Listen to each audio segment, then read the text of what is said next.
नमस्कार दोस्तों, मैं पवन तिवारी और आज का हमारा विषय रहेगा मांस खाना सही या फिर गलत है। और यदि गलत है मांस खाना तो हिंदू धर्म में पहले बलि प्रथा क्यों इतनी प्रचलित थी। हम इस वीडियो में पहले बलि प्रथा पे बात करते हैं, बलि प्रथा क्यों प्रचलित थी। तो जैसा कि आपको मालूम होगा, अभी 150 साल पहले हरित क्रांति भारत में आई थी।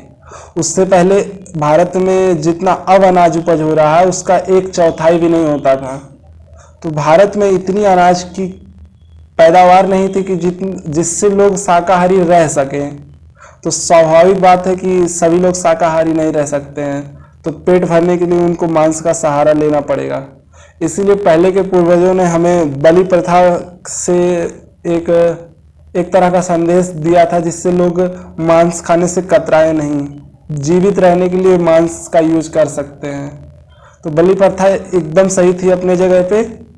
और अब जैसे जैसे भारत में अनाजों की पैदावार बढ़ रही है, बलि प्रथा धीरे धीरे खत्म हो रहा है। अब हम बात कर रहे हैं मांस खाना चाहिए कि नहीं। तो मांस खाना चाहिए, ये डिपेंड करता है परिस्थिति, आप किस जगह रह रहे हैं, कैसा आपके यहाँ पर क्लाइमेट, आपके यहाँ पर्याप्त भोजन है शाकाहारी रहने के लिए कि नहीं। जैसे अभी मैं उत्तर प्रदेश में रहता हूँ, यहाँ पर पर्याप्त मात्रा में अनाज रहता है जिससे मैं शाकाहारी रह सकता हूँ। लेकिन मान लीजिए मेरा जन्म अरब साइड, सऊदी, दुबई इस साइड होता तो वहाँ पर मेरा शाकाहारी रहना नामुमकिन सा हो जाता, क्योंकि वहाँ पर इतने अनाज नहीं होते हैं कि मैं वहाँ पर शाकाहारी रह सकता हूँ। मैं रह लेता, लेकिन वहाँ पर हमारी तरह बहुत लोग रहते हैं, सबको शाकाहारी रहने में बहुत तकलीफ होती है। उनको अपना जीवन जीवित रहना है तो उनको मांस पे आना ही पड़ेगा। इसलिए मांस खाना गलत नहीं है, लेकिन हाँ, यदि आपके पास अवसर है शाकाहारी रहने का, आपके पास सुविधा है, आपके पास सामान है शाकाहारी रहने का, तो आप बेशक रहिए। क्योंकि किसी जीव को भी नुकसान पहुंचा के आप अपना पेट भर रहे हैं, आपके पास ऑप्शन रहते हुए भी, ये गलत बात है। और सभी, अगर मान लीजिए पूरे दुनिया के लोग अगर अचानक सब शाकाहारी हो जाएंगे तो तुरंत दुनिया में अनाज की कमी हो जाएगी।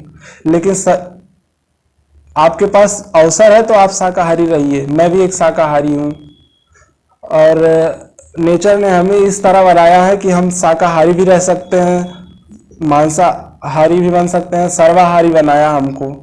तो जरूर इसमें नेचर का कुछ रीजन होगा। जैसे नेचर हम सबको एकदम गाय की तरह क्यों नहीं बना देता, हम सब केवल घास खाते, गाय कभी मांस नहीं खाती है। अगर नेचर को ऐसा लगता कि सभी को शाकाहारी बनाना, भगवान चाहते कि शाकाहारी ही रहना है, शाकाहारी रहना ही सही है, तो हमको शाकाहारी बना के क्यों नहीं भेजते। उन्होंने हमें दाद दिया हुआ है खाने के लिए, आप अपना जीवन यापन कर सकते हैं मांस खाकर भी, शाकाहारी रहकर भी। हमारे पास समझ है, यदि हमारे पास सुविधा है शाकाहारी रहने का, तो हम शाकाहारी रहें। और धन्यवाद।